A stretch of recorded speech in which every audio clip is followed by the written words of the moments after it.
Hello everyone, welcome back. I hope you're having a positive and productive day so far. My name is Kel with the Planner Owl, and today's video is a little different than the usual. If you're new in the planner community, you've probably heard the news that Cloth and Paper is changing their subscription boxes beginning April the 1st. I've received so many emails and DMs asking me what my thoughts are, so I figured I would film a video going over the changes that they've announced so far, including the price increase, what this means for new subscribers and legacies, some pros, some cons, and finally a few alternatives if you ultimately do decide to cancel your subscription.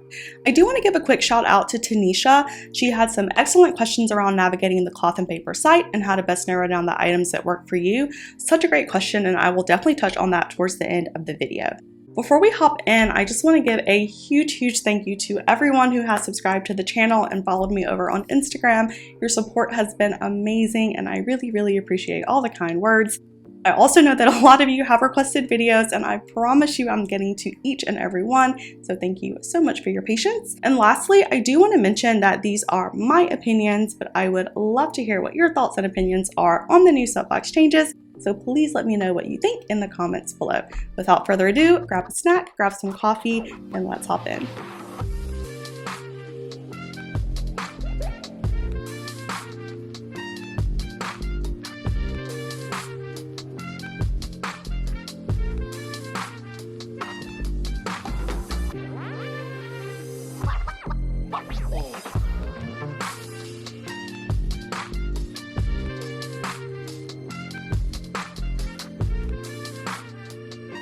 So a few weeks ago at the Cloth and Paper Happy Hour, they announced that some big changes were coming to the monthly subscriptions.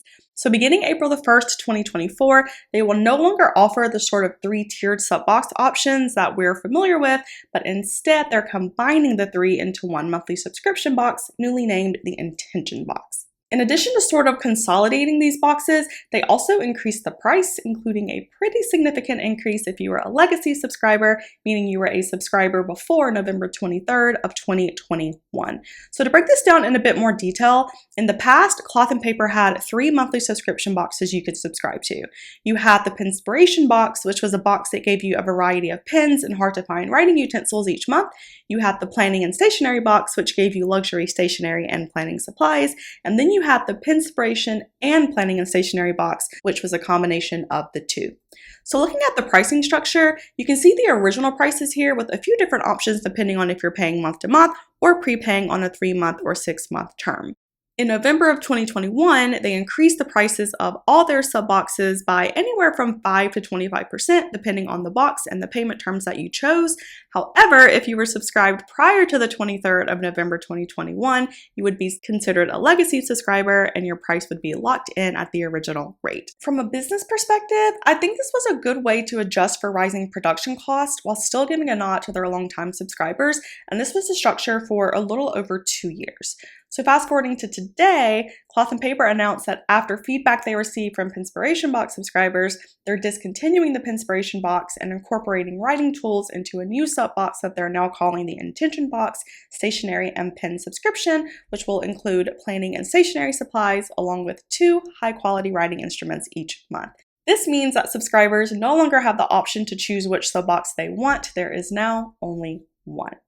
So with this change, they did increase the prices, which I've listed here. They also cut legacy pricing completely, meaning that longtime customers who were subscribed prior to November 2021 would be seeing a pretty significant price jump compared to what they're currently paying, in my case, 50% more. So as I stated earlier, I got a lot of questions on this. Why do you think they raised the prices so much? Do you think this is a slap in the face to legacies? Do I think it's worth it? Am I canceling? And again, thank you to everyone who sent me questions and want to hear my thoughts. In full honesty, when I first heard the announcement, I had a lot of mixed feelings, but I had 2 main concerns: price and quality. With everything else increasing in price, I was concerned that I'd be paying close to $200 more per year compared to what I'm currently paying, and I wasn't sure I could justify another high subscription payment. Paying for the sub boxes is already a sort of luxury gift to myself, and with the Intentions box, I'll now be paying $540 a year, which is a very tough pill to swallow. Also, over the past year or so, I have found the products to be a little less functional for my purposes, so I haven't gotten the value that I would have liked out of some of the more recent ones. I also feel like the overall quality of the items has diminished slightly and hasn't really held up to the standard that cloth and paper has historically been known for. That being said, I do understand the price increase itself. While it's definitely upsetting, it's not surprising given that every single subscription that I have, aside from Canva, has increased its prices within the past 4 years, sometimes twice, which is what we've seen here with cloth and paper. Businesses are struggling with inflation too, and with cloth and paper being a relatively new company, while I don't necessarily agree with their strategy, I do understand the need to balance cost with customer satisfaction. From a consumer perspective, this is the second price increase in a pretty short time period. Back in 2021, given that the price didn't increase over 30% for any of the boxes, I felt like it was a little easier to digest, so it made sense that there wasn't as much pushback at the time. Also, the items in the boxes were consistently high quality, super functional, and it really felt like we were getting something unique. At the 2021 price point, I think that for new subscribers, they understood and were okay paying premium pricing for premium products. The price increase with the intentions box is going to be a much tougher sell, so I'm interested to see if the value will match up. But I do understand that as a newer company, change is going to happen, and it needs to happen if you're going to build a lasting brand, and they're still figuring things out. I'm a huge supporter of Black-owned, women-owned businesses and small businesses, and it's clear that they are working hard behind the scenes to determine what those changes are that need to be made to ensure that they're honoring their original promise to their customers. So now that we know what the new sub box is and a few of the changes, one of the big questions is the intentions box right for you? And to answer that, I think we should do what we do best as planners and break it down into pros and cons. So taking a look at the pros first, the first thing that we should consider is cloth and paper's statement, because not only does it hold a lot of weight, but it also sets a standard for future boxes. So a few of the benefits that they've listed, they laid out in an email sent to subscribers towards the end of February and highlighted 3 main quality enhancements that the new intentions box would include. First is premium paper products. Paper quality is something that cloth and paper really excels at. It's what drew me to their brand. From what they've stated here, it says they've sourced higher quality products to bring a more luxurious feel to your planning needs. This is a bit vague, so I'm not sure what all of this entails, but I am curious to see what these higher quality paper items will include. Second is superior writing instruments, which is a pro for some, but not for others. So the new box will include 2 high-quality writing utensils. So this is where you get the benefit of planning, stationery, and writing instruments all in one box. If you're a pen lover and you like trying different highlighters and markers and things, then this is a pro for you. If you're like me and you don't change out your writing utensils that often, then this particular enhancement is not an added benefit that I would choose in my monthly sub box. Third is the monthly workshops, and I think that this can be super beneficial for those who are either new to planning or those who just want to have conversation and share ideas with other planner lovers. One thing to note is that these workshops are only offered for the 3 and 6 month prepaid plans, so if you're interested in those, then make sure to keep that in mind. Outside of the benefits that cloth and paper listed in the email, I think another pro that I'm looking forward to is the potential for higher quality and more functional products.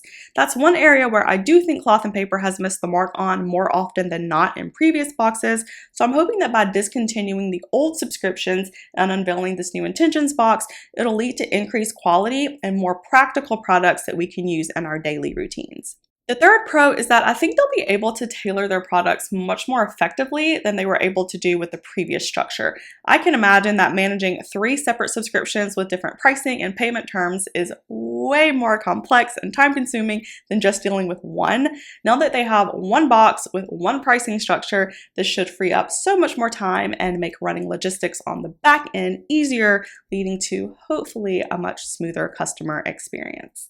The last pro, and this is more for sub boxes in general, but it allows you to try out new products and items that you may not otherwise have heard about or even thought about adding to your planning systems.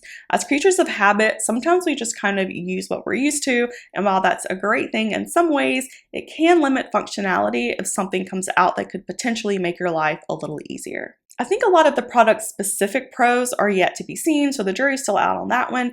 But if cloth and paper stays true to their statement, then it's likely that we will begin to see a lot of improvements to the items included each month. So now that we've gone through some pros, let's talk a little about a few of the downsides of the new intentions box. So the first is the one that I think most of us have concerns with, and that is the price. If you're on the previous pricing structure, then under the new changes on a month-to-month term, you'll be paying anywhere from $33 more per month if you were a Pinspiration subscriber, $15 if you were a planning and stationery subscriber, and essentially the same price if you subscribed to both. If you were a legacy, the price gap is a bit higher, and then of course the amounts do vary slightly depending on if you choose the month-to-month or a prepaid option. I spoke on this a little earlier, and this is tough because inflation is happening all over the world. We see it in the grocery store and other shops, even things like tickets, travel, and just about everywhere else you can think of. Business owners are experiencing the same thing with increased costs in materials and manufacturing, and I think one of the most difficult parts in that is balancing increased cost with customer demand. In reading through Ashley's email, it states that they received feedback from Pinspiration subscribers specifically stating that subscribers stated that they would love to see a more diverse and high quality selection of pins, and that many accumulated more pins than they can use. She further mentioned that due to the feedback, they would be discontinuing the Pinspiration box and incorporating additional writing tools into a new and improved subscription product for everyone. She went on to talk further about the quality enhancements and value-added pricing, and states towards the bottom that these adjustments will allow them to continue to deliver high-quality planning supplies that we've come to expect from the brand. I appreciate the statement here, and like I said before, in terms of higher quality products, we won't really know that until we receive April's box, but in terms of cost, it's expensive, I think the current prices themselves are expensive. That being said, I feel like people, certainly myself, are willing to pay the extra money for beautifully crafted functional items that aren't only aesthetically pleasing, but that I can physically use in my day-to-day planning. I unfortunately have not seen that in their recent boxes. There's been a couple of things here and there that I do find useful, but the cost for me as of now doesn't consistently match the products that we've received in prior years. The second con are the pins. So this is going to be a love it or hate it situation, and I mentioned it under the first pro, but because they're no longer offering the Pinspiration box, they're now including 2 pins or 2 writing utensils in the new intentions box, which for me, other than testing them out for you guys, really serves no purpose. I have my core set of pins that I use. If I run out, then I reorder them. Most of my planning outside of journaling is for work, finance, wellness, content planning, very functional and practical areas where I'm not changing up my colors or sizes very often, if at all. So for me, I have no desire to receive writing utensils each month, which is why I originally chose the planning and stationery sub-box. I think including a pen or a highlighter a couple times a year is fine, but for all the subscribers who did not opt for the Pinspiration or combo box, I feel like we're paying for a feature that isn't useful to our style of planning, which goes back to con number 1, the cost. According to the email, this decision by Cloth and Paper was made in part by feedback from Pinspiration subscribers, but I'm curious to know if they reached out to subscribers of the other 2 boxes. Also, the Pinspiration subscribers had the lowest price point between the 3 original subscriptions, so I'm also wondering how many of those who are specifically interested in only writing utensils will justify paying a lot more money for 2 each month, and how many will transition over. Maybe that's a stat that Cloth and Paper will reveal at some point in the future, maybe not, but inquiring minds want to know. So with that, what are some alternatives out there if you're concerned about the cost or the quality? What are some options and what are some things that you can do? So the first alternative I would consider is changing your payment terms. Cloth and Paper does have 3. You can pay from month to month or choose a 3 or 6 month prepaid option. If you choose the 3-month prepay, then you can save $5 each month. And if you choose the 6-month prepay, you can save $10 per month. While the prepaid options are a good way to save money, it's really important that you first determine your needs and how you plan to use it. For example, if you're a huge fan of the products in the boxes and you want to attend the workshops, then the prepaid plans may be a good choice for you. However, if you're not interested in the workshops and you're on the fence about renewing your subscription, it may make better sense to choose the month to month. Try it out for a couple of months. That way, if you ultimately decide it's not working for you, then you can cancel your subscription without being stuck in a prepaid term. The second alternative that I highly recommend is ad hoc shopping or shopping for your planner needs on an as-needed basis. And this is a good option if you're planning on canceling your subscription but still enjoy Cloth and Paper's products, or if you're on the fence and you want to purchase similar items before you make your decision. Whether the intentions box ends up being for you or not, Cloth and Paper is an industry leader in luxury and functional stationery, and the quality of their inventory, I think, speaks for itself. There are so many inserts, accessories, planners, pens, notebooks, and so much more available for purchase on the website itself that you can buy in a variety of sizes, so you don't have to subscribe to the sub box to have access to these products. This is also a great method for those wanting to minimize their planner supplies. Whether you love the boxes or not, most of the times there'll likely be at least 1 or 2 items that you don't use in each box, which can lead to clutter really quickly. So purchasing just the items that you need will help to limit your overall planner stash, which if you're a planner supplies hoarder like myself, will help with clutter and minimize the sting to your wallet. While we're on the website, I want to answer Tanisha's question on navigating the site and determining what products are best for you. So I think the first thing here is to have a general idea of your planner function and how you plan to use your agenda first. Once you know the intention of your planner, then you can shop by sections to help keep you from getting sidetracked. So pulling up the website here, depending on what you're searching for, you can scroll down on the homepage for inspo. Usually it's newer items, highlights, or things that they want to promote, or you can go straight to the tabs at the top to narrow down and select your category. The strategy that works best for me is to always use the tabs and select the category of what you need from highest to lowest. So if you need sticky notes, pens, inserts, and dividers, I would go to Shop All and go to Inserts first, then Dividers, writing utensils, and then sticky notes. Sometimes I'll hover over New and Trending, but typically most of what's here is also under Shop All. I don't really use the other tabs too much, but I do use the search function quite a bit if I'm looking for something specific. That's really my way of navigating the site, but I think one thing that you may want to do, but only when you know you're not going to buy anything, is to go to the top and click Shop All and just scroll through and see what types of items they have. Every now and then they'll have some really odd or one-off things that you wouldn't expect to find, so if you have the time and you're not looking for something specific, then definitely do some browsing. The other tip that works best for me is to always choose my decor last. As a functional planner, functionality is always priority, and if you know that your budget is $100 and you're at $98, then that super cute dashboard or, those lavender dot stickers can wait. The last tip is to always keep this out of stock option on show. That way you can sign up for out of stock alerts if there's something that you really want, and you'll be notified when it's available again. I hope that answers some of your questions. If not, feel free to DM me and I'll be happy to help. So the last alternative, if you're not a fan of the intentions box, is to consider other sub boxes and brands. There's a variety of planner subscriptions out there that may better cater to your needs with a wide range in pricing and contents. So definitely do your research, look at reviews, immerse yourself in the planner community, and determine what works best for you. I am planning on doing reviews and taking a deep dive into other planner brands, specifically some of the newer brands and smaller shops, so make sure to subscribe and do all the YouTube things if you're interested in seeing videos around that. So should you cancel your subscription? I think all in all, this change is definitely big enough that it warrants conversation, and it's worth considering if these changes fit within your planning needs and your budget. For most people who are on the fence, my honest advice would be to try it out on a month-to-month basis for a couple of months and see if the benefit is worth the price for you.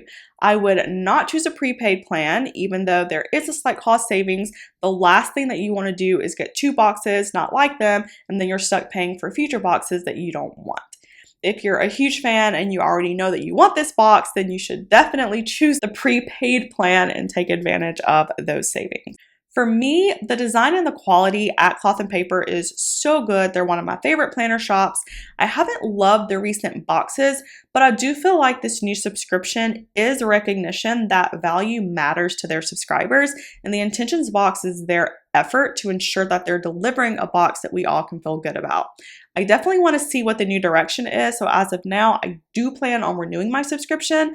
The feedback from all of you on my review videos have been so positive, and several of you have told me that you do want me to continue doing them, so I'm renewing for that reason as well. If you ultimately do decide to cancel your subscription and you're curious about the items in future boxes, I do detailed reviews of each box each month, so make sure to check those out in case there's a month where you want to resubscribe. Time will tell if the new box will be a hit or a miss, but for now, I'm giving Cloth and Paper the benefit of the doubt. So that is it, you guys. Thank you so much for tuning in. I hope that you enjoyed this video. If you do, please consider hitting that like and subscribe button. It helps my channel out a lot. Also, don't forget to follow me over on Instagram for more planner tips and inspo. Sending positive vibes your way. Until next time, have a wonderful rest of your day.